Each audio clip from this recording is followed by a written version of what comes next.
অধিবেশন 2.4 সমতা এবং সাম্য। অনুশীলন 1 পিছন দিক থেকে দলের position, team position from the back. সময় 20 মিনিট।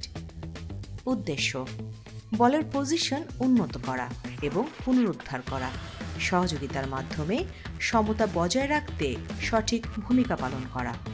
লক্ষ্য বল যখন পজিশনে থাকে তখন খেলোয়াড়দের বিপরীত দিক থেকে খেলতে উৎসাহিত করা।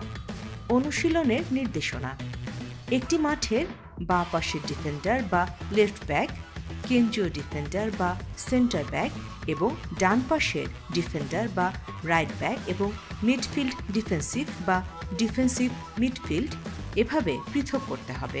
খেলার সময় পেছনে ডিফেন্সের মধ্যমাঠ পর্যন্ত সীমানা নেয়া এবং লাল বা অন্য কোনো রং দ্বারা চিহ্নিত পজিশনের খেলোয়াড়গণ স্থির থাকবেন এবং প্রতিটি দিকে হলুদ কোণ বা ভিন্ন কোনো রঙের কোণ দ্বারা চিহ্নিত জায়গায় খেলোয়াড়গণ যাওয়া আসা করতে পারবে। খেলার প্রক্রিয়া বল ছাড়া ড্রিল মাস্টার বাম, ডান, উপরে এবং নিচে ঘুরবেন। 4 জন ডিফেন্ডার তাদের গতিবিধির সীমাবদ্ধতা বোঝার জন্য ড্রিল মাস্টারের গতিবিধি অনুসরণ করবেন। দ্বিতীয়বার খেলার প্রক্রিয়া ড্রিল মাস্টার বলটি বামে, ডানে, উপরে এবং নিচে পাস করার মধ্য দিয়ে বল নিয়ে এগিয়ে যাবেন।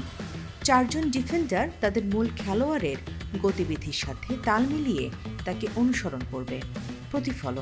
প্রতিফলনে কোচ গাইডলাইনে দেয়া প্রথম প্রতিফলন ও দ্বিতীয় প্রতিফলন অনুসরণ করে আলোচনা শেষ করবেন।